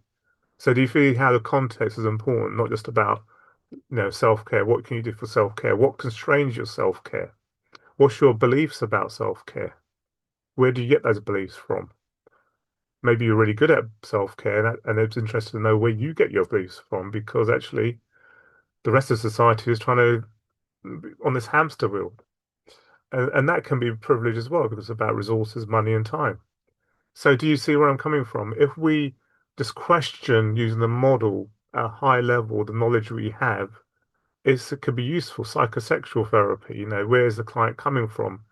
We don't just universalize sexuality and sex, because we have to be attuned to what it means for in their context, a modest cultural context.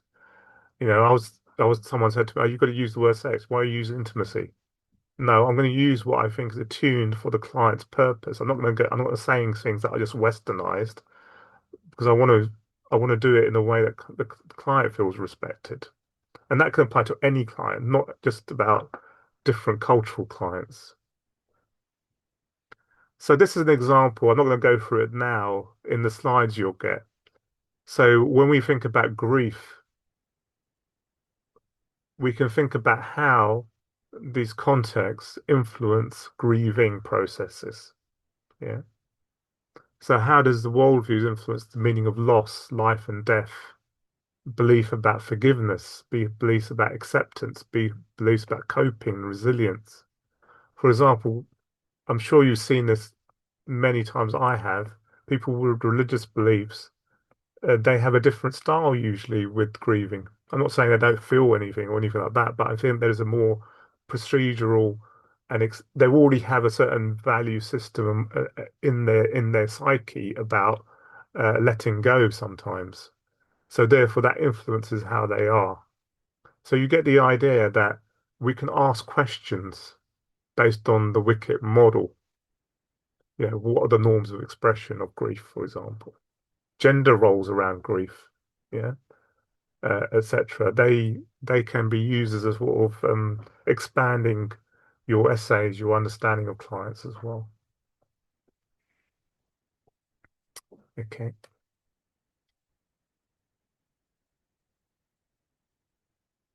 Okay, so let's do a 5-minute break and then we'll do the last session, which will be about power and social positions. Just checking in, how are you doing? Any questions or reflections so far?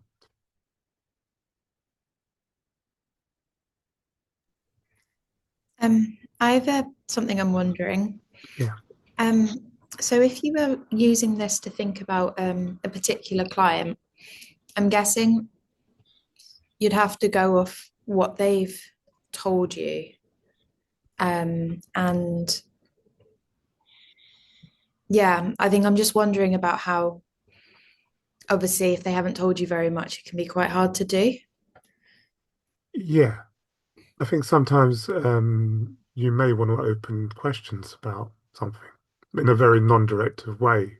I think sometimes, um, open questions about person's family culture or whatever it is, or thinking styles, or using accessible, language that the client hopefully would understand. Maybe metaphor sometimes helps. So something like that, you won't know. Obviously, you're asking for curiosity. You're not asking for voyeurism. Yeah, Yeah. yeah, Can I add to it if it is helpful? yeah, I was just going to say, if you hold that model, even when working with clients, just knowing that there might be certain areas within the work, yeah. So as Manuel is saying about being curious. So if, for example, if you're working with a male client, to even be curious and say, I'm aware that could be a barrier between us. I wonder how that feels.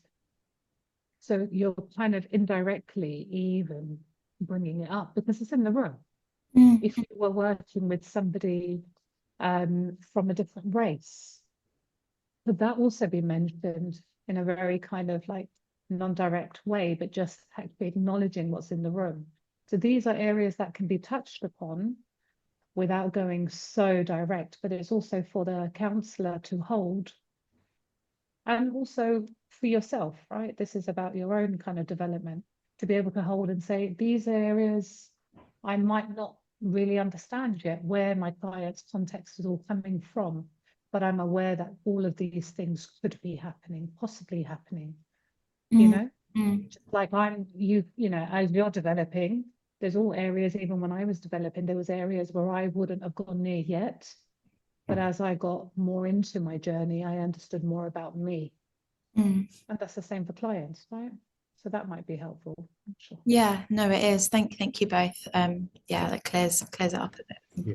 I was wondering. Anyone else? Thanks.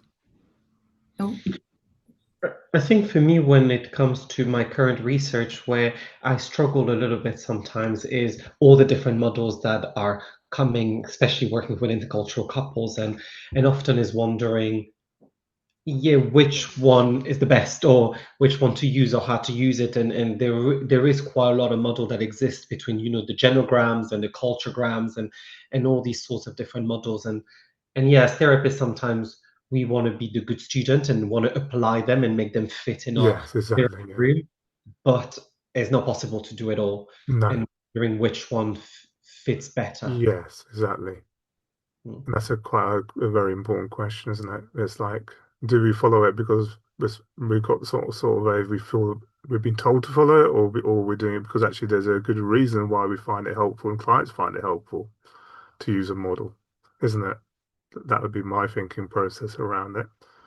In Yeah. terms of this model, it's the highest level model almost of Mm. everything in a way. So it's not direct. It's just mapping reality in a way. So the way I see this model is to as an evaluative tool for other models.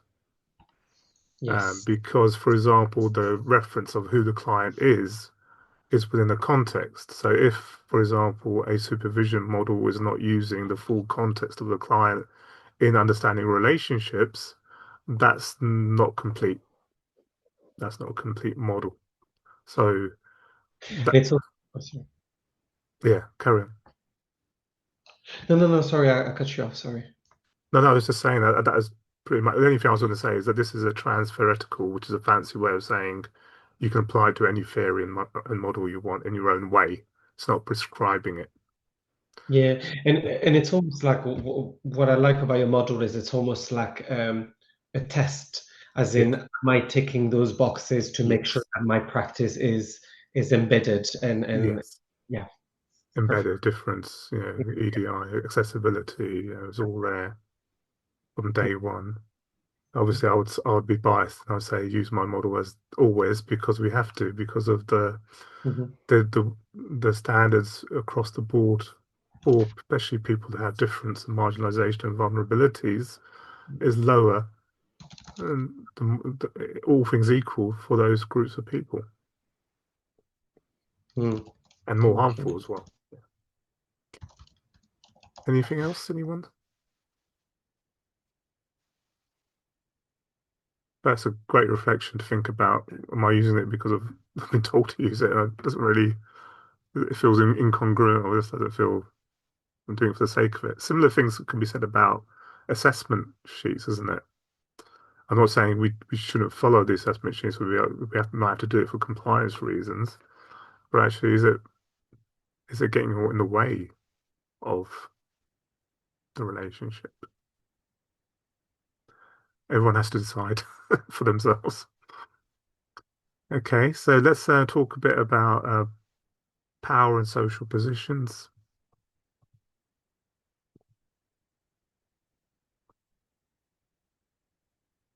So power is everywhere, it's ubiquitous, it never doesn't exist. When you get up in the morning, the power exists in your body to get up and do stuff. And some people have already talked about limited power in terms of capacity. So that's an example of power as well. But in particular, we're going to be talking about normative and different power. So when we looked at the WICKET model, there was normativity at the top and difference at the bottom. This implies that there is some sort of preference, hierarchy, if you like, for what is considered normative, uh, preferred, maybe idealized comes to mind, superior, whatever you want to call it. And then there's something called different. Obviously, not all differences are not valued, depends on different contexts. But generally, we can say we live in a hierarchical society where difference can create societal pressures on the person. So the society creates this hierarchy where you may be treated less because of your gender, race, class, sexuality, disability, all the things that we go on. But also the WICKET model highlights it may also be to do with your worldviews. It may also to do with the way your mind and body works. It may be to do with the lifestyle you have. So it brings together other types of differences we may not consider if we're simply focused on social identities, intersectionality, and so on. I'm not saying intersectionality and social identities are important. I'm just saying if we want to do a whole model, we have to think about other things that are outside of it as well. So intersectionality is a model of thinking about social identities and the hierarchies of those. Which ones are more socially privileged? Which ones are socially marginalized? I added the word socially there. It's outside of yourself. There's nothing intrinsically um, privileged about having an identity. It's the fact that society just has decided historically that particular identities are a bit more privileged. Doesn't mean privileges or people can't have lots of adversity, regardless of how much privilege they got. Adverse childhood experiences, for example, violence, these things can happen to anyone. but these social privileges can disadvantage and create extra pressure, discrimination, and so on top of adverse experiences and even contribute to adverse experiences, for example, obviously there's violence and violence against women. You know, that's an example of a greater proportion of those experiences for women and so on. So therefore, intersectionality gives you an understanding, a fuller understanding of what your knowledge is, knowledge by experience. So an example here, an East Asian woman may face discrimination like something like a white woman might face, but also as a person of color as well. Similar, different, and unique intersectional positions. And the second example is that I could be discriminated because I haven't got the right resources, money to afford clothes or food or and the neighborhood and the housing. But these wounds can run very deep. Intersectionality recognizes that you can be privileged in some ways and not the others as well. So it's not a case that um, saying the word privilege means that you don't face adversity. Okay, that's a key error that is made in the culture that we live in. People think it's to do with that. That we're saying if we say you're privileged socially, it doesn't mean that you have it easy. I don't think anyone really has it easy, to be honest. But it's levels of ease in different contexts. So therefore, you can see from the positional wheel there, and this is part of the hands as you'll see in the slide, that the more of this you have, the more social privilege you have down here. In the middle, you've got the middle bit, then the outer, the most marginalized. Yeah. So when we talked about representation within student cohorts, are these represented? And important to recognize that we all have these positions. We all have ethnicity. We all have neurotype. We all have a gender. We all have sexuality, even asexual. We all have a body impression, expression. Yeah. We all have some sort of belief system and citizenship or non-citizenship. Important to recognize that these are the initial categories of we all have the power positions within them. So therefore, when we think about our own power positions and our own preferences and normativities, we can think also reflectively about how that can facilitate, exclude, and include people based on that, what barriers it creates. We've already talked a little bit about gender, for example, that it might create some barriers in that. So power and affinity isn't the fact that it's wrong, it's just natural part of being human. But the issue is obviously when it's used in exploitative, abusive, and to exclusionary ways and discriminatory ways. That's the issue here. So therefore, hierarchies might exist. But by the way, people might perceive hierarchies differently as well. Autistic people, for example. But I'm just saying, again, even when we talk about affinity and normative and power, do you see how we're coming from a sort of normative position with it as well? The key point here is when you're seeing a client or you're working with your peers or your facilitators, those hierarchies are mirrored in the therapy process, including in your own therapy.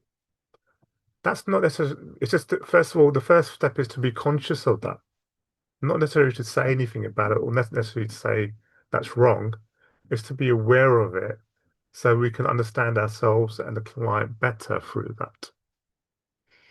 Obviously, in the role power of the therapist, much like a doctor, we're kind of the experts, even if we're not the experts or the client, we have a certain power and responsibility ethically to work in a certain way. So the client will see you in that role power. Doesn't mean the client is powerless. For example, they could complain about you, and there's nothing you can probably do about it if they did complain about you. But we can extend the power positions to adverse experiences and personal power.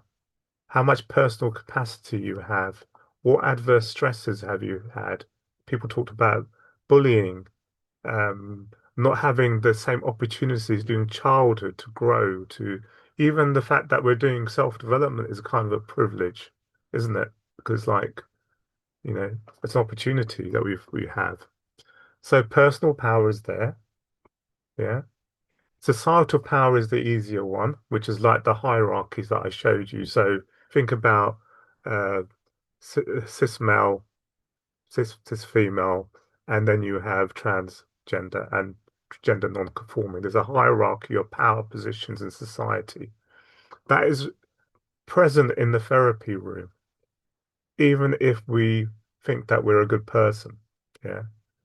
We should almost reflect on that rather than ignoring the fact that because we don't want to create that power dynamic where it actually hinders the client's growth and progress because of who we are in society.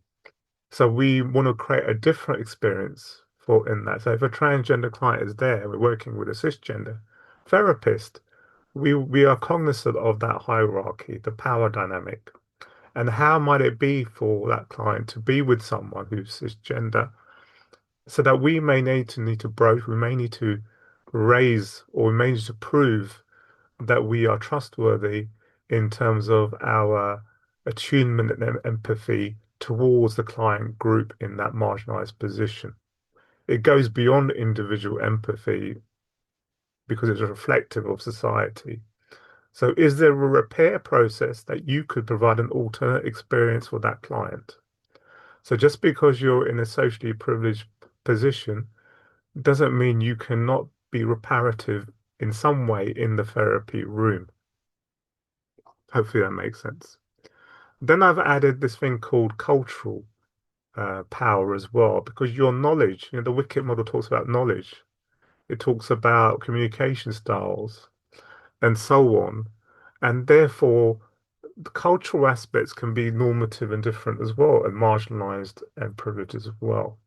So just to recognize that belief systems can be more marginal and more normative as well.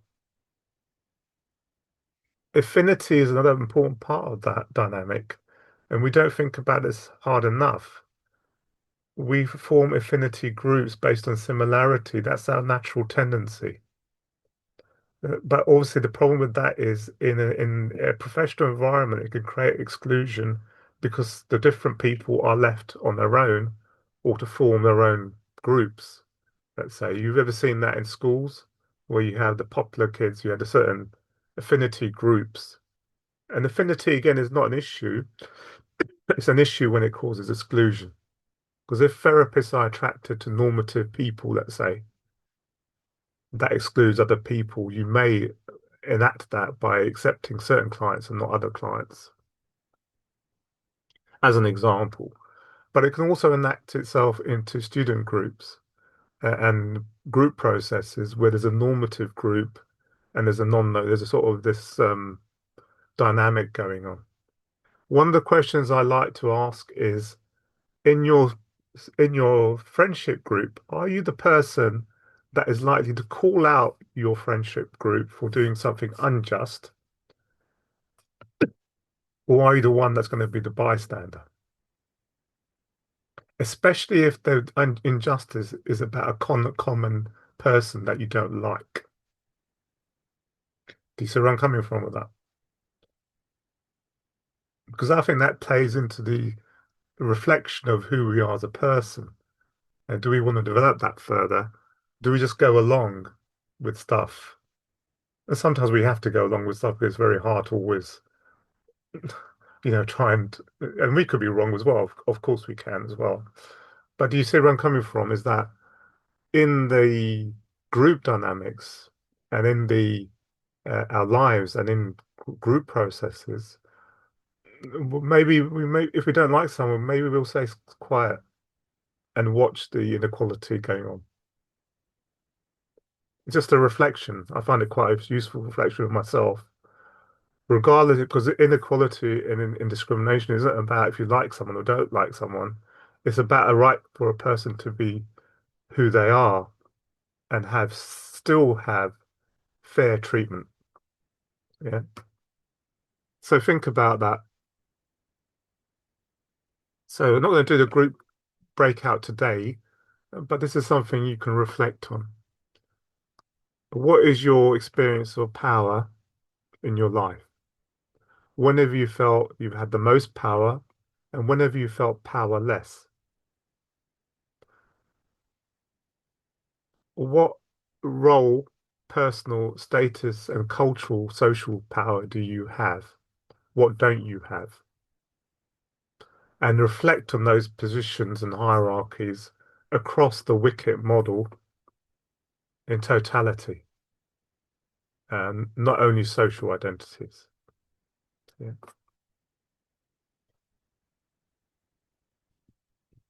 So that's power and affinity. Any questions coming up for that?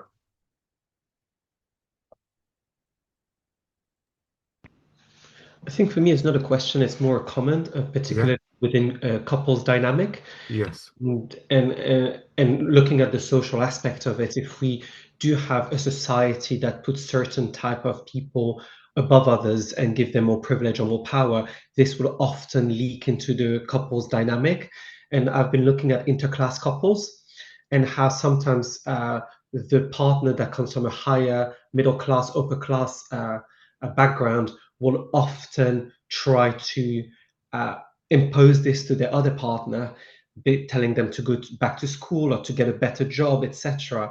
And as a therapist coming from a profession that is also middle class and upper class, to not replicate those things in the therapy rooms and to make the couple understand that both viewpoints are valid in itself In a different context, in a yes. different Yeah. context. Yeah, Yeah.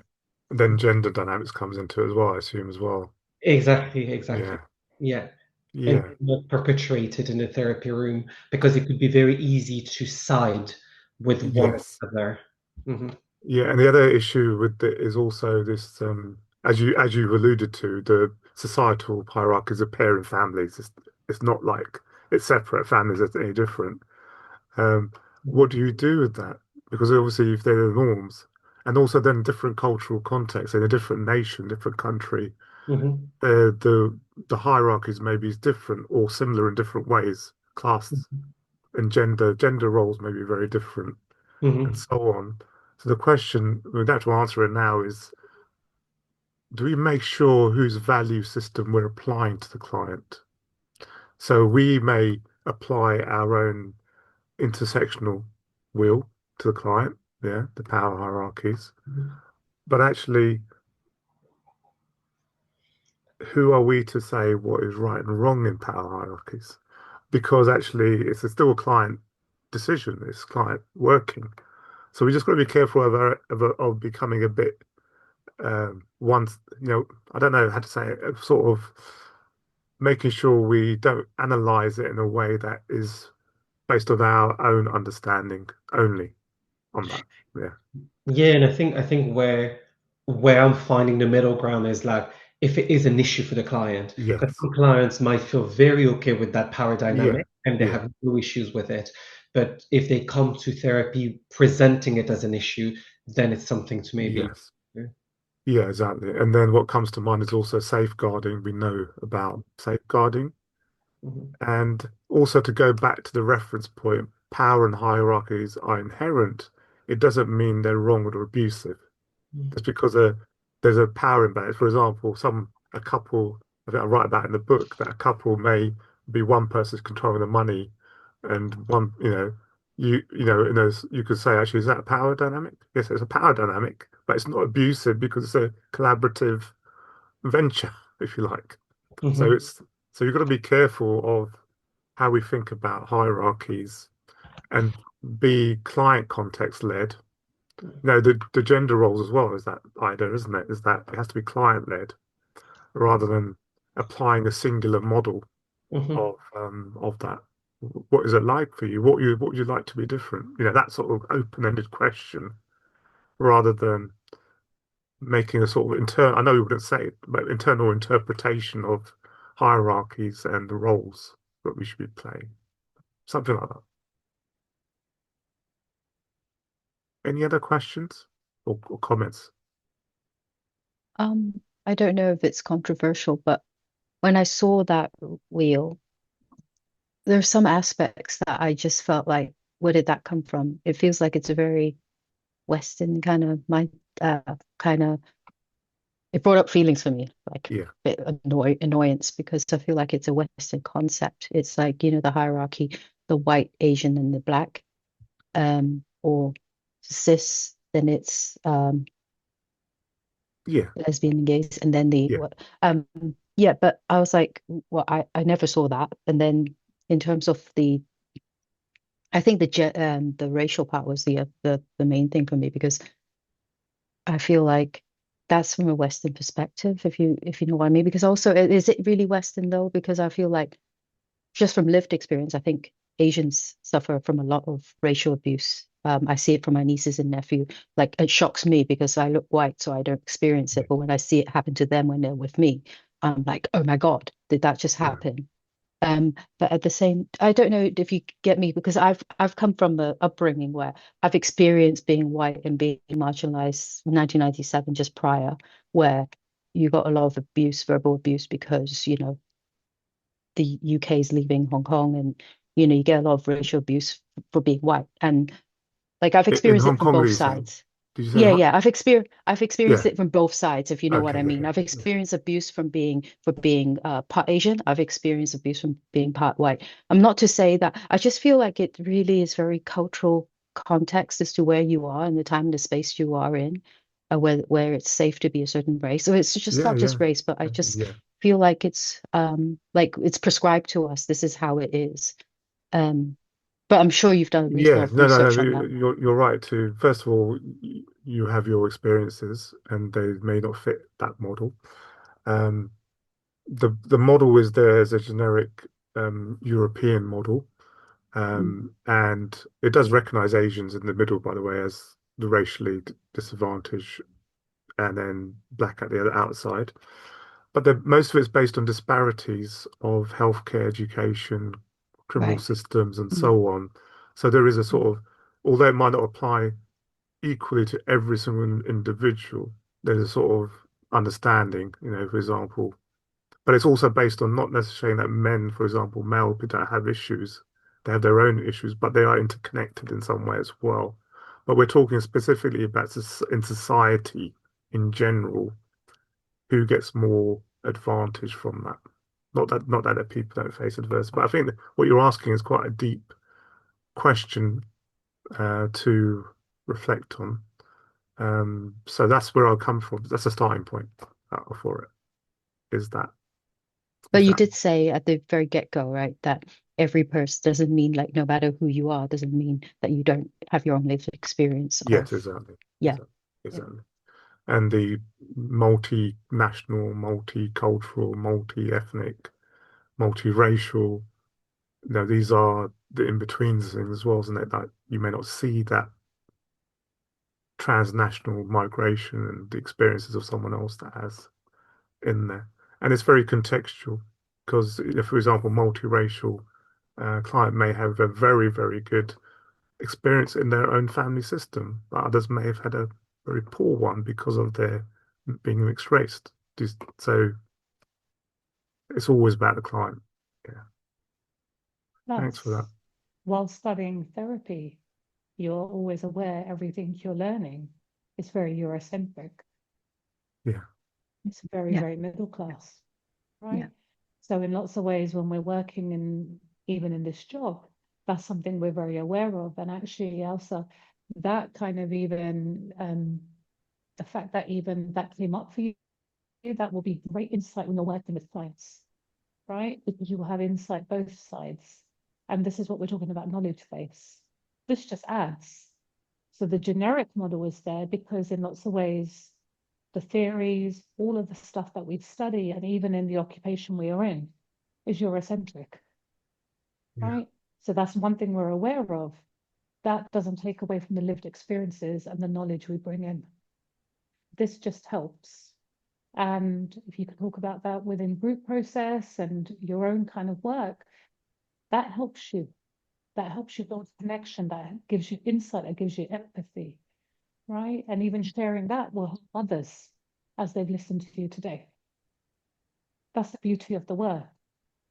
And the generic model is there in lots of ways, I guess, just to keep it in this model basis. But that doesn't mean we can't have discussions and have these debates, because I think this is really rich stuff, right? And it doesn't take away from other people's lived experiences, because they might not experience it like that. And I can even understand the categories can feel annoying, because sometimes you're like, hold on, this is being missed. I'm being missed. Family is being missed. People I know, I love are being missed. Yeah. That doesn't feel comfortable to be categorized as well. Okay. And the other thing to point out of that is this is a sort of a structural, social, cultural model as well. In other words, it's the highest levels of structure, the way things are organized, policies and so on. So it's like it doesn't mean that in certain contexts, a white person, for example, might feel prejudiced against, but it's not within the context of the structure and the overall culture of society. Does that make sense? Kind of, yeah. Because there's a power dynamic in there. Yeah. So it's a very big subject, of course, but hopefully that's enough to just to open up that exploration of that. Okay, so final slides, and then we'll do a ending and feedback as well.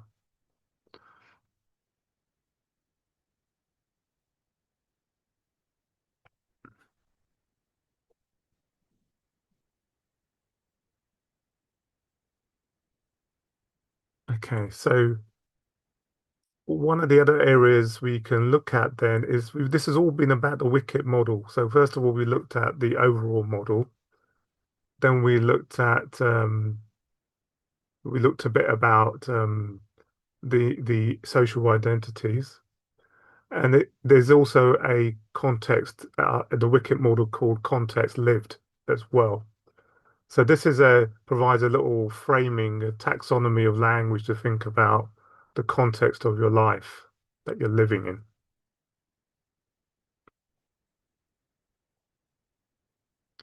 I can move it along. Doesn't want to move. Yeah.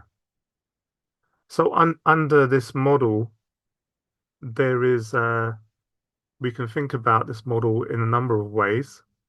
But essentially, what this is saying is that if you start from the bottom here, is that let me just put this pointer up there. That's you at the bottom there, the individual. So when we come to think about ourselves and clients, we think about what are the individual factors. So we can think about what resources you have, what strengths you have, what opportunities you have, and so on at this individual level. Then we think about the personal level, which is your immediate context that you live in. In other words, your neighborhood, your schools, your therapy profession, your friendship groups, your family are within this personal context here. And then you can think about what's the culture and the norms within that as well.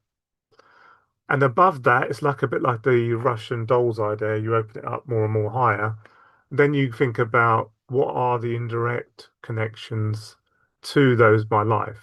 And that includes institutions, social care, legal, border force, whatever it is, Facebook, whoever, all these companies. But also you are influenced indirectly by that, including your friends and family. So, for example, we may not always think about it because if your close loved ones have a poor experience in the workplace, they have a poor experience with relationships, that is indirectly going to influence you as well in that. And then there is the structural context, which is effectively the government context, the policy, the resources, how things are allocated, the political sphere, the events, and the climate around living in the country, typically. Then there is the culture of where we live in, what are the norms, expectations, values, what are the norms within the profession. So this could actually be also be used as a reflective point on the therapy profession itself, because we could replace personal with the therapy context, and we could replace this with the ecosystem and institutions within the mental health service and the government policies around mental health as well, and the culture of stigma around seeking help and therapy itself. And at the top level, you obviously have the planet and the ecosphere and time. In other words, time, our whole planet and the way we are is formative of time. So we are at a certain point in time and development as well.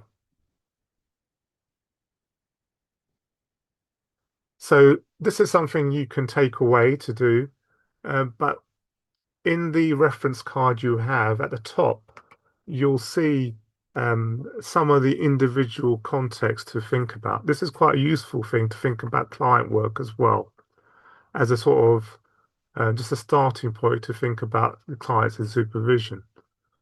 So you can think about adverse experiences and events the clients faced. You can think about individual vulnerabilities, marginalization and difference.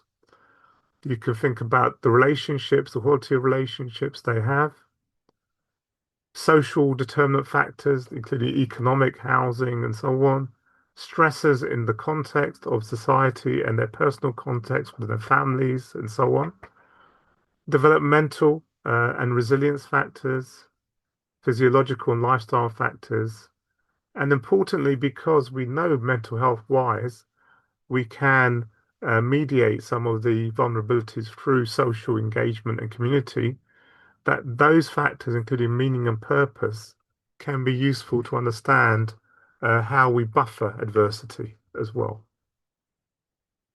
So going away and thinking about how do these contexts impact your experience? There's a lot going on politically in our current climate. In what way does it affect you, directly or indirectly?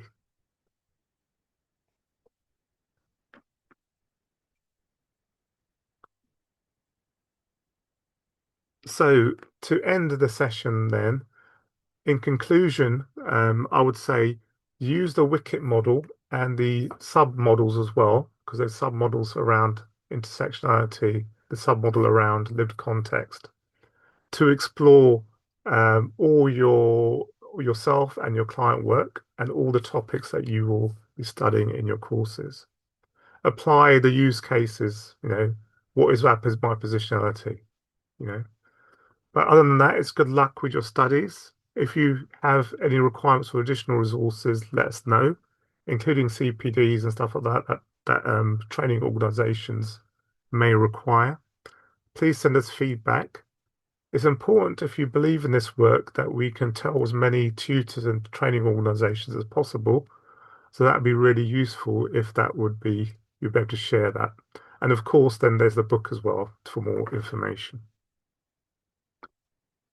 Thanks very much. So, any reflections, comments on the material so far, or in those sections? I find it really helpful. I first came across a lot of these diagrams in your book, Right. but I did find it quite hard to get my head around some of it. Mm-hmm. So I found it really, really helpful, to have it explained, and really feels really supportive, because it's something that I something that I feel like strongly about, and I feel concerned about my ability to practice in ways that, like with equity by design. I found it really helpful. And in terms of feedback, I was just thinking, and this might just be a time and resources thing, but I would have found it helpful to have some like individual reflection time before a couple of the breakout rooms. Um, Okay. but that was it. Other than that, I found it, really insightful, motivating, and helpful. Okay. Thank you. Yeah. Thanks for the feedback as well. That's an important one. Yeah. Anyone else want to give feedback, or you can, or maybe if you want to just ask questions, that anything remaining first. If there's anything remaining, you can do that way, whatever you want. For me, I just wanted to say thank you for the presentation. I think reading your book and being here, I think I've I finally put a lot of words on feelings that I had regarding the profession of therapist, and I feel Yeah. like often there is not enough conversation around these topics, intersectionality, inclusion and diversity, etc. And it's often like one or two modules, and I've always felt like it wasn't enough. And that's a conversation I've been having for a long time with my colleagues. And the concept of embedding and reading every aspect of the practice to making sure that everybody's included, that we thought of different type of experiences Yeah. from our clients is very, very important. And I think it's been very valuable. So thank you very much. Okay, great. Thank you very much. Yeah. Yeah. That whole model, holding that whole model all the time. That's why I say it is simple as long as we hold the model and don't apply it for certain clients, apply it to everyone, so that you don't end up forgetting or othering people based on in your culture, in your this it's like applicable. Yes. So thank you. Thank you. Anything I else? think I think just to echo that, just thinking back about the modules we've had on diversity and inclusion and different aspects, other aspects as well. That is so true. I almost feel like this is so necessary. Like what we've done in the last 3 hours, I feel like we've done way more than, not this is not to the criticism about Yeah. Keel, but um, because every tutor that does come in, I feel, gives their own perspective, their own lived experience, but you don't get the whole picture. This is what we need. It's a whole picture because it's not just about your tutor and their lived experience. I'm my own person. I've got my own lived experience. And what this today has done is help me point out things I've not even realized or to think to expand on. I think this is what we need. Oh, great. Yeah. Thank you very much. Yeah. I'm glad that seems to be working in terms of that big picture, focus on areas, my lived experience, I have knowledge that you don't have. And even if you did have similar knowledge, you still don't have it because it's my own. Yeah. Yeah, that's great. Great. Great. Thank you. I'll give you an A star, Mel. You did good. Yeah. Yeah. I have cheated, to be honest. I have done this once before with metanoia last week. Get down again. But yeah. But actually, no, it was the same, but also there's new stuff in there as well. Yeah. Anyone else? I was just going to ask, I think you're presenting at the conference for Keel. Yes. Is it going to be the same kind of thing? Yes, it's similar ideas, but what I'm going to be focusing on is why the relationship is a flawed uh, knowledge construct in the way Oh, we're applying it. So it is connected, yes, but it's I'll be focusing on why the knowledge. When we say the relationship, that is a problem because we think that is complete. It's not. There's an implication to the relationship because it's similar to what I talked about, but a bit more depth, I suppose. that sounds really interesting. That was something actually that would have liked to have dived into more in the when you kind of said about the normal model of the relationship. Yeah. I couldn't quite get my head around that because obviously I've always thought about it Yes. in that way. So yeah. Yeah. The normal model of the relationship is I'm a human, you're a human, and that's what matters. As long as we connect, it's okay. And let's forget about the context. Let's forget about differences Yeah. because we're all human, aren't we? So why Yeah. do we need to? That's the normative model. Thanks for that. Okay. So any other feedback? How about length of time? Do you think it's too much in one go? Mhm. Imagine your I'm new students. surprised how quickly time went. Yeah. Yeah. Yeah, I agree. And I think it was the breakouts were perfectly timed. I think it was the right Okay. amount of breakout at the right moment during the process. Okay. Yeah. Yeah. About the slides, were they all okay to understand? This might just be a personal thing in my learning style, perhaps. I do find the diagrams, maybe the more complicated one where it had the arrows going across and like more rectangular shapes. I found that quite hard to understand, but maybe it's not that important because I think I understood the concepts Yes. behind it anyway. Yeah. But I'll feature that in there. I think it's the triangle, the triangle one, wasn't it? Yeah. Mm. Was it? It was No, I think it's it the was like other one. rectangular shaped. Oh, Oh, but that's all right. That's all right. What about- It's all right, I'll point it out. I know the one. Oh, is it the one with the applying? Okay. Yeah, I think I know what you mean. It wasn't a relationship one, was it? No. no. No, settle. Yeah. Okay. That's fine. Yeah. Okay. So the other question was, does it work in terms of, I don't want to overwhelm, but I also did say at the start that it is overwhelming because it's a lot, like this is supposed to be like the idea of this is to embed it in us, so that we just take it away. So the idea wasn't to do any deep work with it. Do you think that was enough? Do you think that was okay? Do you think it would cause confusion or overwhelm? It might cause overwhelm for some people, I guess. Now, quickly just ask the group. So how you were feeling right at the beginning of the session in your bodies, because you had lots of other things going on and you were going to have lots of other things to do later. How does your body feel now after kind of completing this session? For me, I would say clarity. It gave me a lot of clarity, and I know where my research project is going to go, the next step of it. So I'm really happy with that. And yeah, So clarity. clarity. Yeah. Okay, Mhm. brilliant. A sense of time well spent. Okay, Yeah. That's good. yeah. Because one thing I'm observing and kind of feeling off the group is there seems to be a sense of calm now, or you all seem a bit more settled. So it's just could be me, but it's really hard to pick up on Zoom, like body language.